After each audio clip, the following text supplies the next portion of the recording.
They don't have gluten in it because I'm trying to be as inclusive for Nathan as possible in desserts recently. So that's going to tie right into our episode today because we got to cue into this eventually. Welcome, everybody, to the now gluten-free podcast of... Oh, I can't just go gluten-free podcast and say effing podcast now. Whatever. Yeah. It's the Gamecast. It's the Gamecast. It's the Gamecast. It's the thing that only us three are listening to because we like the sounds of our own voices. Oh, I think Chris listens as well. Hi, Chris. So tall or small? Tall, Chris. Tall. Small. So today, Nathan's got about 18 video games to talk about. Price has, I don't know, something, I guess. I have a few. He's got a few. I've played some games. I've played some games. He's played Snap. I'm playing Snap on a bigger screen now with this Fold. Now it's the Snap Fold. But I swear, I think that's why one of my brothers also got this one was just so that he could play mobile games on a bigger screen too. I mean, frankly, not terrible rationale behind that. But that chunky phone. No, I've got a game that we're gonna dig out of pop culture for a second and make a steaming pile of conversation. But we'll save that for last. I don't know who wants to go first today. How about you, Pinky? Pinky? Yeah. You could lead in if you want to start with talking about Hogwarts anyway, because you can kind of tell us about as far as we want to talk about it, because you've played all of it, right? That's going to be my transition discussion. Spoiler. That's the main thing you want to. Okay. Yeah, so I'm gonna cover it. It's mostly what we've talked about. We'll just already. Tease that and leave that. Yeah, we'll tease and leave. We'll tease and leave. All right. Okay. So I won't talk about Hogwarts yet, but. Yeah. Apparently about halfway into Hogwarts, so I have a lot of thoughts on that. Dylan will go more in depth, I guess, when he's talking, because I have a bigger one I was wanting to talk about. Yeah. I'll be light on the spoilers. I'll just list the games that I've beaten since the last time we've done. Final Fantasy VII Remake. Did you get around to playing it? Into that? I did not like it. Get out. I cannot believe I did not like it. Are you serious? I did not like it. Oh, man, I really liked it. Yeah, it's insanely good. I couldn't believe how much I couldn't... For me, and it's weird, somebody who loves anime, obviously, and stuff like that, but the writing in that game was just getting on my nerves so much. The amount of, pauses and times I heard them do the anime noise of, like that got on my nerves. And the fact that every girl is a love interest and you're supposed to want to have sex with all of them, it really gets on. Okay. Well, hold on. They're making them all appealing. They make all the girls they're in love with you. They're all super attractive. This one's the quirky one. This is the one with big boobs. This is the caring one. I was so sick of that. And the combat's fun. Don't get me wrong. I feel like all that's going to transition into the fact that they have broken, because you finished it, so they've broken the story arc. Yeah, they totally. Basically said that the shadows are evil. Yeah, in a way. The story and what was going to happen is no longer going to be the same. Right. Jessie is still alive. So talking to your love interest things, right. She's definitely going to be. She's probably going to tie back into the bigger picture. A triangle now that didn't exist in the I don't want that. Originally. I never played the original, so I don't have any preconceptions coming in. Oh, seriously? Yeah, he had. Oh, okay. Yeah, so this is, mind you, even... another thing to keep in mind with it. Because I was about to say, now listeners, for the record, because as soon as you hear that, Chris is going to just be like, well, I don't give a shit what his opinion is. And probably rightfully so to a degree. But go ahead and judge it on its merits for what it is now, because that's what you want to do. I mean, that's a really good angle to... Because because it's so much expository dialogue. There's so much dialogue, and when I can't stand any of it, the gameplay, even though the gameplay is awesome, I loved it. Did you play the DLC? No. Oh my god, dude! The DLC and if you thought the gameplay the gameplay and combat in the DLC is what the base game should have been. It's the base game was great, but this is way better. But it's showing the promise of what this looks like within a team. I want it to be. I agree. I hope that they take that system and move it through. It has to be what they do with 2. But I don't like the original, so I'm not gonna go out seeking for more. And like I said, when I played it and finally got done with it, I was like, I hate to be the contrarian on this one because I should like this game. You've never hated being the contrarian, Press. No, Let's start I genuinely did not want to dislike this game, but I really did not enjoy it. I didn't like the writing. I hated the characters. Okay, let me ask this though, really quick. So I think this is a harder game to adapt and do what they're doing with it, right? Because they added None of the ghosts are in the first one. The ghosts are simply added in to say, hey, we have a plot engine to sit there and change things up. And how they did some things, I definitely have qualms with. I'm not going to get into like my review of it. But let me ask this. One thing I think translates better than anything else was Wall Street. How was Wall Street for you? Okay, I did have fun. All right. Then, all right. So it's just so weird. Like, yeah, that's fun. Like when it's like they're doing something I like didn't think companies could even go for anymore. Like I like that they went all in on that. And we were dance segment when we were in Japan at the Square Enix store. They had the figures from like Cloud dressed up as a woman. Dude, it's one of the most popular like things. I was so surprised. I was floored that they they really own it. They could have not supported that part harder. They executed that excellently. Yeah, like Wall Street is so like by and far the gem. So what I will say is this though, not to try to like sell you or not sell you on future games because you're just gonna not do it or do it however you want to. But what I will say is that for one, because of course they got to do it in parts, is that it's gonna be going forever. Is that it will. This one was much more linear, much more structured. And it's like, if any of that was a gripe of a video game, I think like the game moving past this part typically has a lot more character, a lot more charm, and a lot less exposition done now. Like, I really think that 2 onwards, if people had a hard time, if this was especially your first time in Final Fantasy VII, going into like wanting to give it a second chance for like the follow-ups, I think that if you can enjoy something like Wall Street, which is definitely its most like absolute zany, but it just shows like, okay, I can have fun with this world and the characters and the stuff. I think 2 onwards really opens up the door to sit there and say things are a lot more open world, so we're less linear. Things are a lot more bombastic now with all the characters kind of playing in synergy. It's less about the exposition dumps and all of this, and now we're finally get to see like, oh, I actually feel like they're real people now.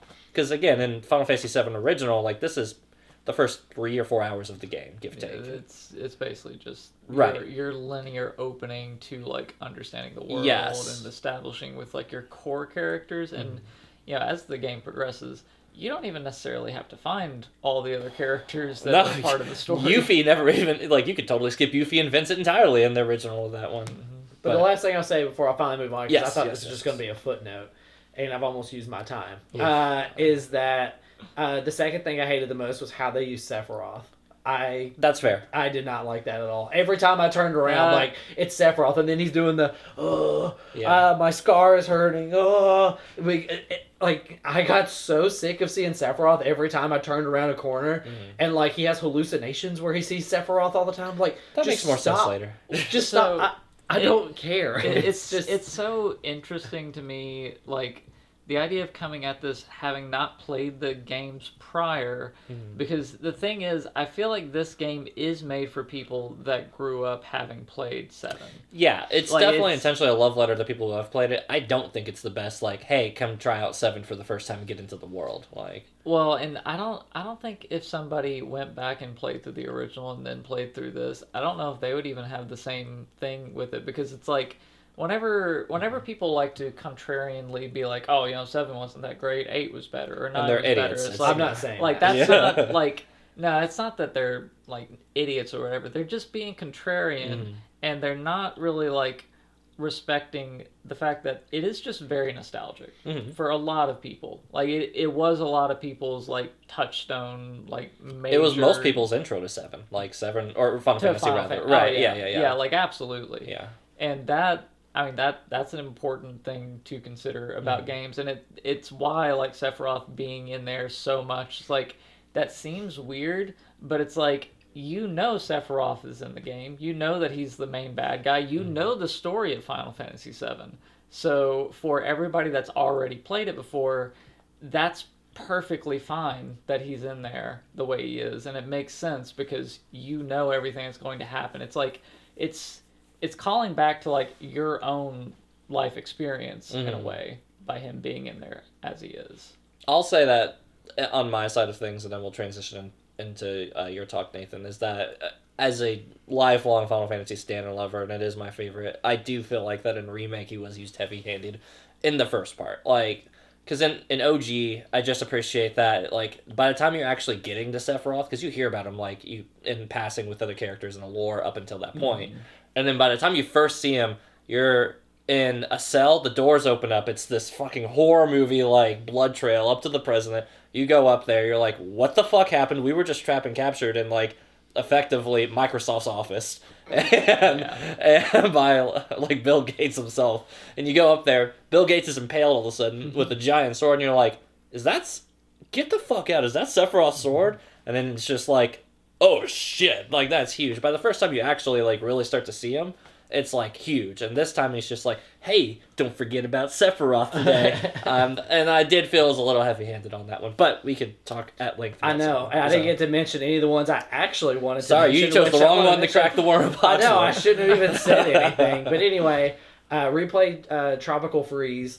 Oh, nice. I thought like this was one Donkey Kong. Okay. I thought like for me it was like one of the top Donkey Kongs ever, but like I thought it was gonna be a 9, and I replayed it and it's more like a 7 or something for me, which I was really surprised. Also beat Cult of the Lamb again. Love that game still. Might buy the final of that. I loved it that much. Hi-Fi Rush is another one that I don't know. Like everybody talk so highly of it, but I guess rhythm combat's not really for me, because I was talking to Nathan. I didn't even put Cadence of Hyrule on my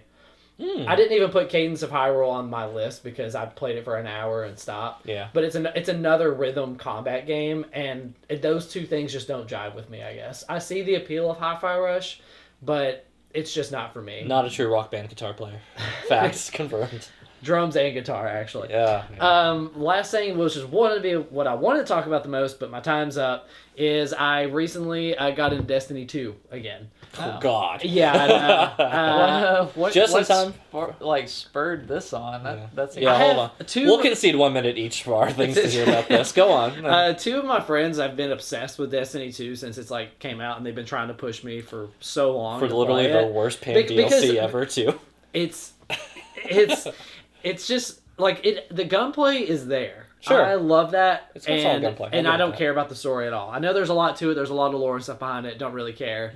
But I'm really just like, I've always looked for that raid experience. I've always loved that. I loved it when Destiny 2 released. I will say the Destiny raids were really fun. I don't really know if they are now because I'm still trying to get my power up to play it. But I've been enjoying my grind to get there. I'm not killing myself playing it, trying to get there and get there as soon as I can. I have a long way to go. Just talk to Neil. Just take my time. Oh, God. Him and Clint play it all the time. But again, my time's up, so really been enjoying it. I wouldn't push it on anybody. It's a fun time, but unless you have a lot of friends that are really into it already, I definitely wouldn't recommend it because it's a lot to get into. And like I said, I wouldn't put my recommendation behind it yet. That's fair. That's me. All right, Nathan, you've got 9.5 minutes to talk about 26 games. Make it happen. I don't know if I should. You should actually just list all 26 games. That'd be your segment. I'll just roll through. I mean, so since we've last talked, I played Luigi's Mansion, like the original one. Yeah, I played it on 3DS. Better or worse than 3? How's it compare? I mean, so a lot of people gripe about how 3 changed the aesthetic art style of the ghosts, which I think that's maybe an okay-ish argument. But it's, I don't know, it's fine. Like it doesn't seem like that big of a tonal shift, and the game's really short, but it was pretty fun. It's just your classic exploring a house and finding a key. It's like it's kind of like Resident Evil if Resident Evil's mansion were small and full of ghosts. Yeah. Right. And you were not Chris Redfield or Leon. Yeah. You're Luigi. Which actually, I'm pretty sure there's a mod for that. Yeah, probably. Yeah. I played Part-Time UFO. I don't know if either of you ever heard of that. Basically, I went through and kind of picked up a bunch of Nintendo published games that were just little cheap indies. This was actually made by HAL Labs, and it's just it's almost like a crane game kind of thing where you're picking up stuff and loading them onto vehicles or what have you. It's all right. I mean, nothing really to write home about. I played through Mario & Rabbids Sparks of Hope. Is that the first one or the second one? That's the second one. Okay. Yeah. And I feel like it was pretty forgettable. It's really weird how it drops you into a much more open world, but it feels like it literally drops you into it. The other one had a strong story because it was so linear that it just kept having you go right through. But that one dropping you into this sandbox, it felt very Ubisoft to do that, but it didn't give you enough hooks to want to keep going through it. So I mostly just kind agree. of ran through the motions and finished it up, and it's just like, yeah, that's fine, but I'm not going to go back. If and the do first rest one of it. had the gameplay and mechanics of the second one, I think it would possibly be a 10 for me. That it would definitely it would be better. I don't know if I would say it would be a 10, but yeah, I still think the DLC that they did in the first one with the Donkey Kong stuff was that was great. Like Donkey Kong himself is such a interesting mechanical character to be playing with. Played Hogwarts Legacy, but we'll talk more about that later. Yeah. Played the Medieval remake. I don't know if have you ever played Medieval? I haven't. The skeleton guy with the that uses his other arm. Oh, yeah, no, I do understand. Okay, yeah. Yeah, so I played the remake of that. I haven't heard that name in many years. Yeah. It's what's his name? Sir Galamir. Yeah. Yeah. I didn't know they did a remake of that. Huh. It's so good. Huh. I got it on PlayStation, so you could borrow it. Oh, okay. Because that's the only thing it was on. Yeah. I highly recommend it. It doesn't take long. It holds up super well. They remade it so close that the guy, there's a guide for it. Like if you're trying to I wanted to 100% it. Right. So following the guide, it actually tells you side by side the differences between the PlayStation original and the remake. That's pretty neat. Part of the reason it does that too, though, is if you 100% it, you unlock the original version of the game. Oh, cool. Oh, all right. That was pretty neat. That's a cool bonus. Yeah. Yeah. Also played Age of Calamity, the Hyrule Warriors game that's based on another Dynasty Warriors. Yeah. Right? Yeah. Really liked it. Thought the story was really good. Map layout stuff was neat. I think they have really started to figure out how to do these style of games partnered with Nintendo really well, because I also very much enjoyed the Fire Emblem one as well. You love that one. Yeah. And then with Nintendo releasing the Game Boy and Game Boy Advance emulators on the Switch, I played Minish Cap for the first time. Really liked it. It was kind of cool, the whole shrinking down stuff. Have either of you ever played those? I have. Yeah. I did Minish Cap. Yeah. I liked it when quite I was a bit. younger. Yeah. Yeah, so that was a really fun, just quick diversion. I had to finish. I'm waiting for Pokemon TCG. No. on that game. Man, that Game Boy game was that's the fire. one that's every time I see something about that, I was like, oh yeah, that was kind of cool. But then I think I don't think I would actually enjoy playing that again. No, But I don't know. I mean, maybe I'll probably give it a shot whenever it shows up. Played through the storyline of Super Mario Maker 2.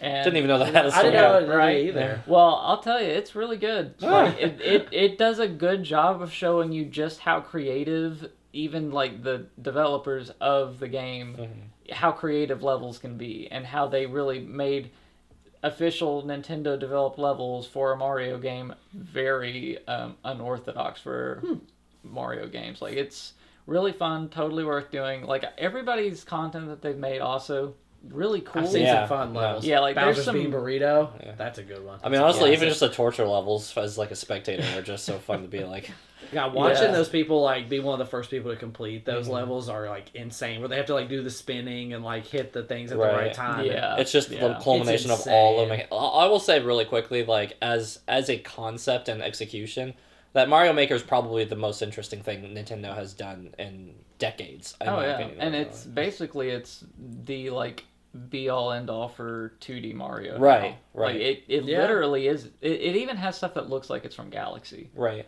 Which is crazy looking. It's super awesome. I did the Metroid Prime remake. Oh yeah.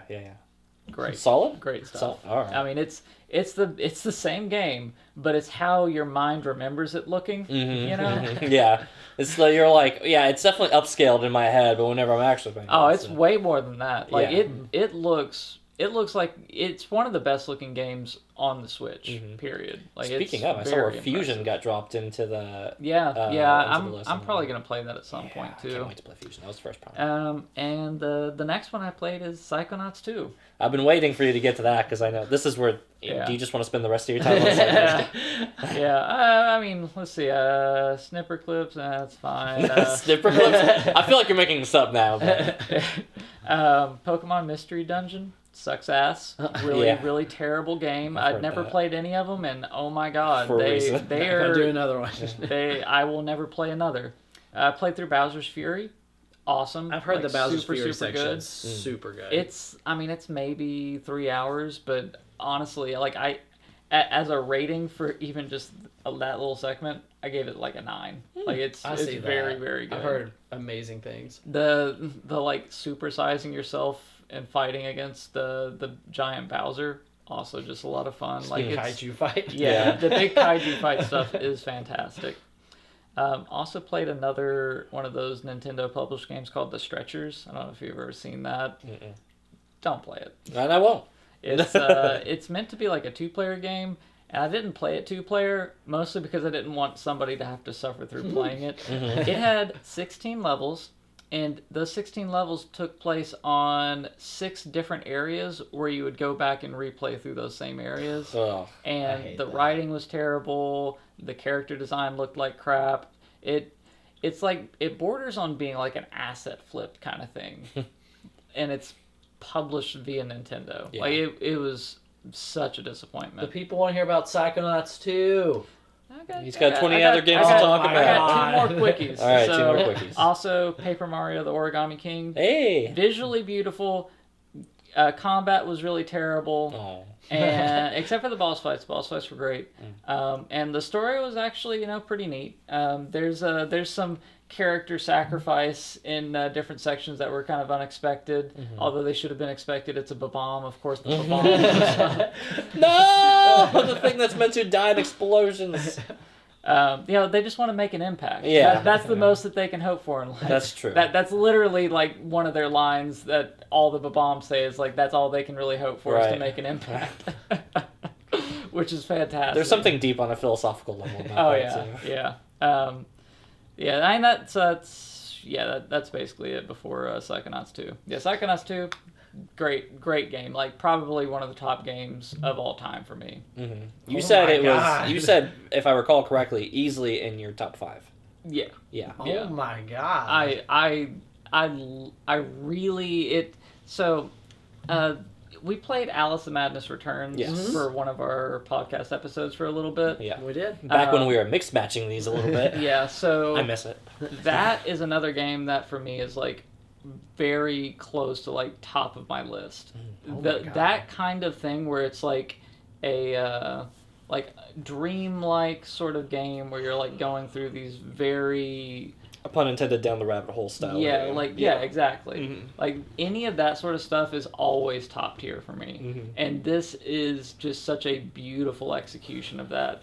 And it's just it's fun all the way through. Like all the collecting stuff is enjoyable. Like there's really nothing I can think about with that game that I did not have a great time with. It's beautiful too. Yeah, and I love the art style. Yeah, and it's just like it's so creative as well. Like as I was playing through it, there was like constantly moments where it's just like I want to like screenshot this or like show this to somebody, but then every time I thought about that, I was like, well, I also don't want to spoil any of this because I want other people to play this and experience it themselves, because the like just the wonder of discovery of just seeing like what's coming next and through every step of the game is amazing. The puppet show is my favorite level.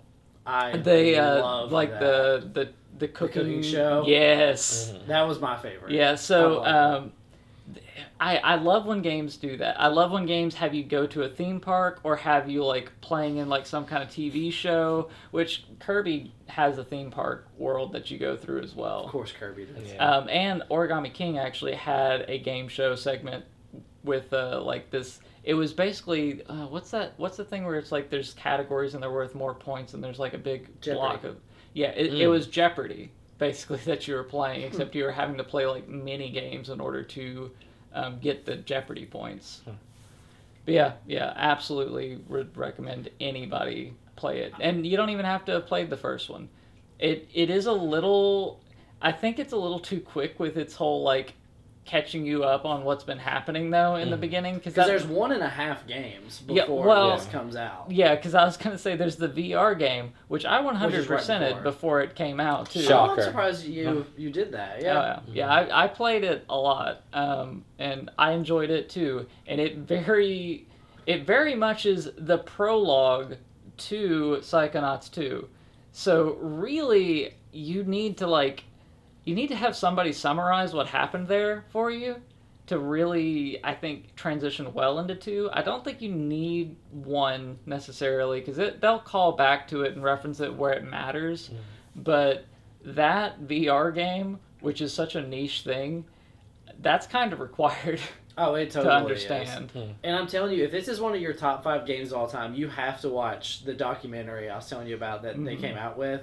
It's called Psych Odyssey. It's on YouTube. It's free. It's like 30 parts, so it's a lot. Wow. But they talk about all of it. Like, they talk about the whole development of Rhombus of Ruin, like, for a little bit, but then Psychonauts 2, and it's incredibly interesting. Like, I won't spoil any of it, but, like, how it got on Game Pass in the first place is, like, a really interesting story in and of itself. And they show everything. Like, they show...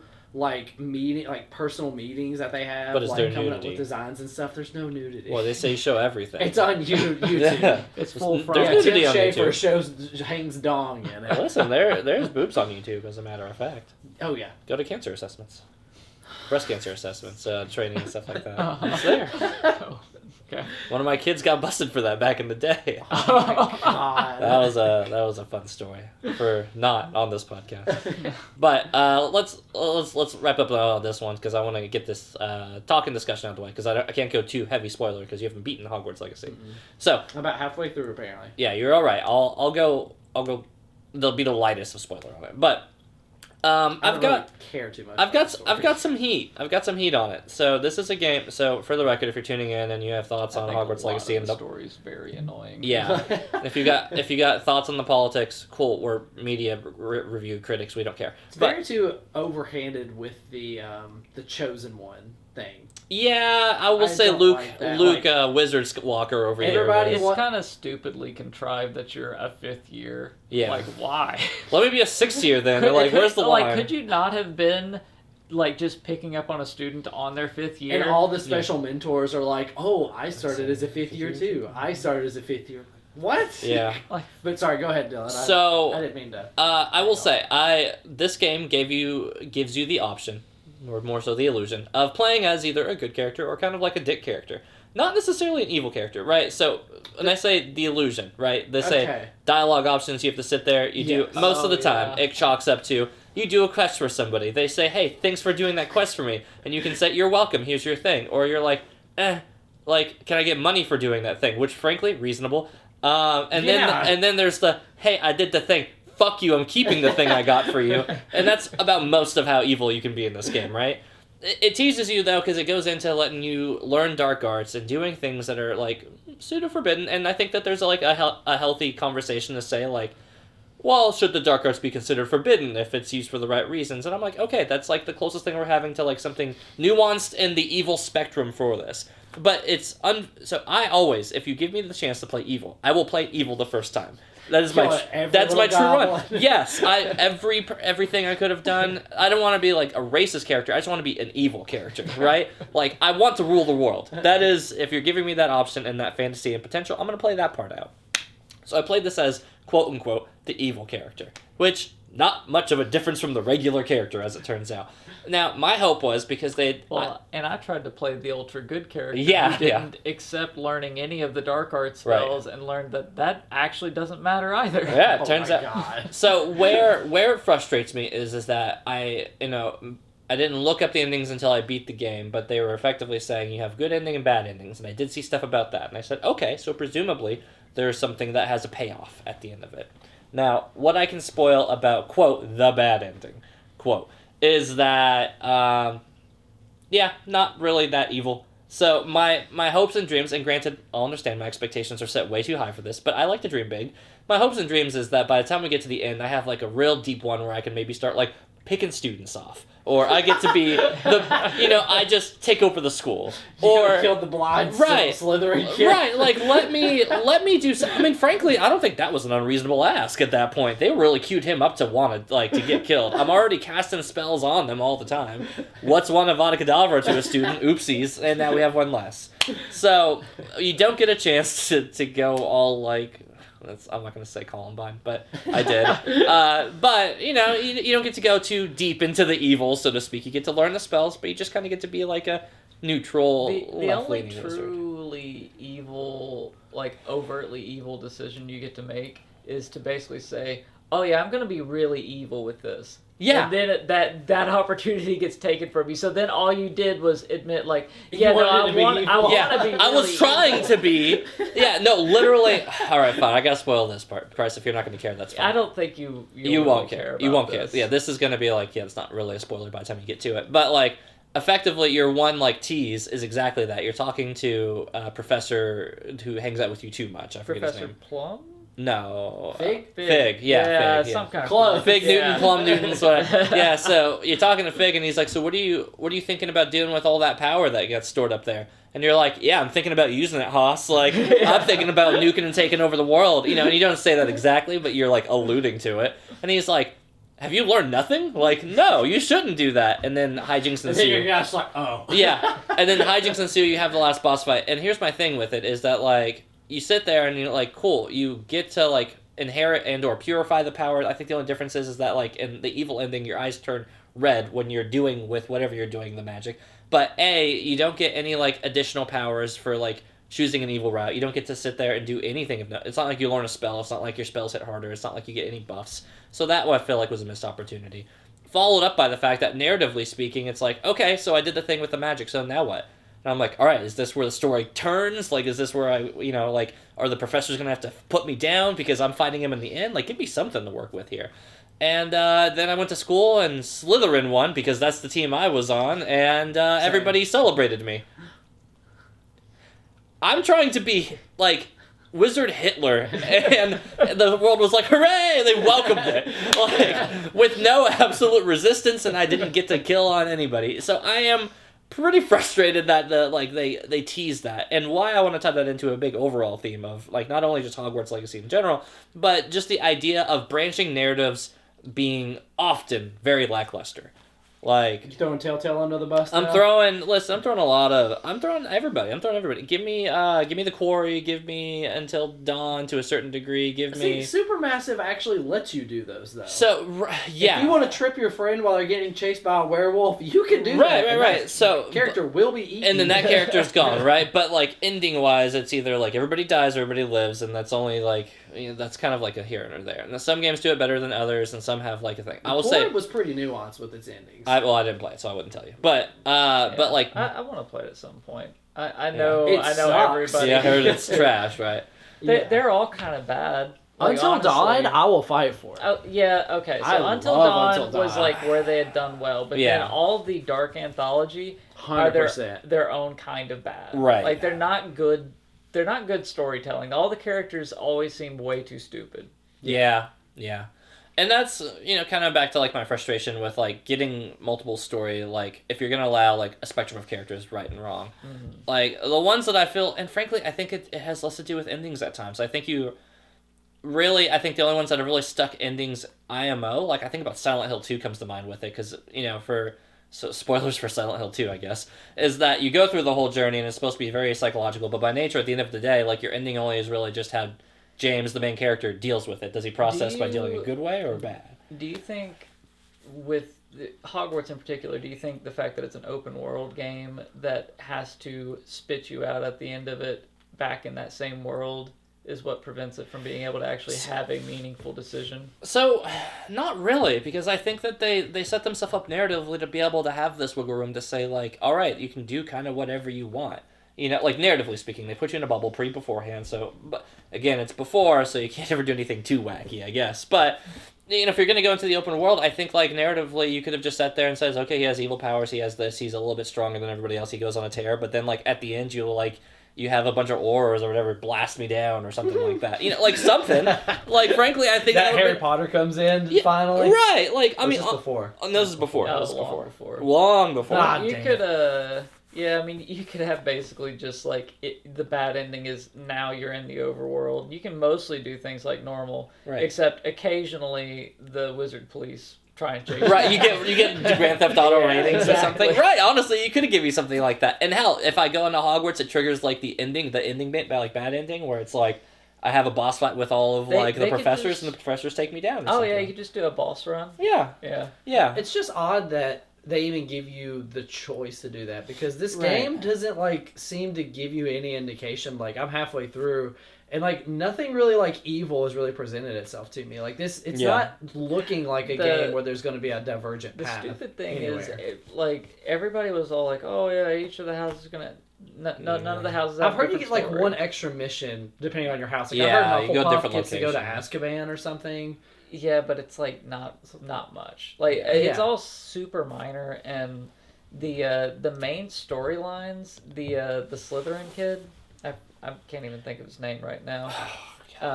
He's the only one that is like definitely kind of evil storyline wise, and impressionably racist for sure. Oh yeah, he's also just definitely racist. Hates goblins. He's the Goblin Slayer of this whole arc of it. But yeah, so he's the only openly evil thing, and the only way you can like not be evil with that storyline is not to participate in it. Yeah. But it's a part of like you have to actually progress his storyline to progress the main storyline for quite a while down the path of his story. I think there might be like the last couple of missions where it like really goes dark that you might not. Yeah, it's as dark as it gets, right? Like But for the most part, you basically have to like just do the evil stuff anyway. Yeah. So there's not like any real there's no true agency to your character. No, and you are just playing through a story. So and that's the problem with giving like the idea. Don't give me the option, right? Yeah, like just let it be what it is if you're not going to put in the effort for it to actually be meaningful. No, I think I went in with like Mass Effect expectations and the spectrum, and that kind of disappointed me because like one thing I think is that Mass Effect did really really well, at least not necessarily in the endings because there's a lot of gripe on 3 having like good ending, bad ending, neutral ending. Red, blue, green. Yeah, effectively. Pick your ending, literally button. What color light do you want? Right. But I will say that like one thing they did exceptionally well is like when you're a Paragon, it didn't feel like you were just being like a rollover, like, bitch. But then whenever you're a Renegade, you're definitely not a rollover bitch. You're just punching people and calling them dickheads, and you're like it was fun. It had a good dialogue, and it felt like right. You're like, if I'm gonna be Sergeant Dickhead, I want to be Sergeant Dickhead. And this one, I got to be Sergeant Soft Penis, and really Private Soft Penis on this one. And I only got to take some God Stoppers that I never even got to use. Like everything I took from these kids, I never got to sit there and do something with later. Yeah, I mean that you had mentioned that. And that annoys me so bad. That's definitely up there on the level of annoyance because they should have it to where you could at least put it into your like room of requirement. Yeah, let me play the game with it. Let you have a collection of all the stuff you've taken from kids. Let me put it on trophies and like at least let me have that, Right. So shorthanded on that. Overall, still like a pretty good game, but that part did bring me down as an evil enjoyer of video games. That's that. Yeah, but I mean, visually, it's like unreal. Yeah, just Hogwarts, how much detail they put into it. Hogwarts like that's the thing that stands out so much about it. The story kind of sucks. The gameplay is not anything that we haven't seen before, but it's not bad though. It's a solid spell. It's solid gameplay. It's great visuals. It's just let down by a story that's very unimpressive. Yeah. I like the combat personally. I mean, halfway through, like I feel like I want more combat. Like I'm not getting enough of it. Like it's having me do more of the student sim kind of stuff right now. Maybe that changes halfway through, like you were saying. It just becomes more annoyingly attached to things. Like I'm having to one of my spells is currently locked by having to raise like a venomous tentacula or something and doing something in herbology to get this spell. Like I don't want to do that. Yeah. Well, they got to get you to go to classes somehow. And to be fair, the herbology teacher is the prettiest looking one. So it's a low bar.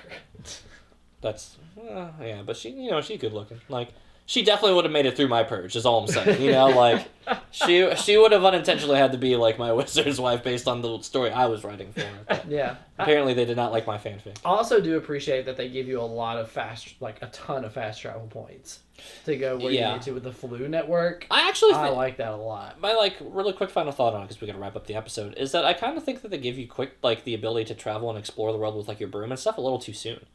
I agree with that. Totally. Oh, they definitely do. Chris was able to get into locations that you weren't supposed to. Yeah. Like there was like the blocked off part on the north. One of the final. Oh yeah, that's actually not hard to get to. Yeah. But one of the final missions for like one of the main 3 storylines. Mm-hmm. He went to the final dungeon before you were even supposed to be in there and managed to open the door, even though it's supposed to have a puzzle and require the certain item. Right. He got all the way into it and. Then, and as he was walking through it, he was triggering dialogue for the, what was supposed to be happening in there. Oh my God. Yeah, they let you have that way too early, and they don't think you're going to use it, because clearly they didn't have anybody playtest trying to, get into the game. To break the game? I thought that was the whole point. Which is exactly what playtesters are supposed to do, right? Did he finish the game? Yeah. Doing that? He beat the game? Oh, no. He didn't, Oh. sequence break it and complete the game. Right. He has finished the game, and he did actually do that mission later. Right. But, the dialogue and stuff triggering and, being able to go into places that you shouldn't, that's very rough. And I experienced a thing where, one of the quest givers, this lady that wanted you to get a unicorn, she was invisible. Her clothes were floating there and she was not inside of them. Yeah. And the camera kept freaking out and jumping around. For a second, there's almost something to be said. Is this being quirky, or is this just actually I was just like, is this intentional? Is this going to be some lady that drank an invisible potion that didn't work right? And then put on clothes after the fact? And this could be another topic, I don't know. But you talking about the divergent path model not working here being your big issue from this game, my biggest issue by far, so far I haven't randomly ran into that, but so far is the gear score. I hate that stuff so much. Really, the gear system in general. Too, I hate the gear system. And now Suicide Squad's doing that too. Your time. Because you have to go and clear your inventory constantly. Yeah, and I look like a baboon in every cutscene. It's so funny. Well, you can. All right, to be fair, there's a glamour system behind it. So you probably haven't noticed. And no, I know there's an appearance changer, and I've done that. But whenever you equip something else, your appearance changer changes too. So if I have if I have glasses on and I change the appearance thing to not have glasses on, the next time I equip something over that glasses slot, those glasses go on. The new glasses will go on and you have to do it again. Right. I don't want to do that every time. I just want to go through because I know I'm going to be changing that 5 minutes later when it gives me something else. To be fair, oh my! Always Nathan. To be fair, no. If you don't want to change your gear, don't change your gear. Yeah, it doesn't hinder yourself at that point. It doesn't really. It's not the that stats much of an are improvement. huge different. I equipped a new thing that gave me 5 more offense. And offense only, right? But if you said all the regular defense and stuff, negligible. I don't care about that. But the offense was huge. It made my damage go up for my basic spells by 5. Yeah, which was noticeable. I snuck around assassinating a lot. Yeah, that's true.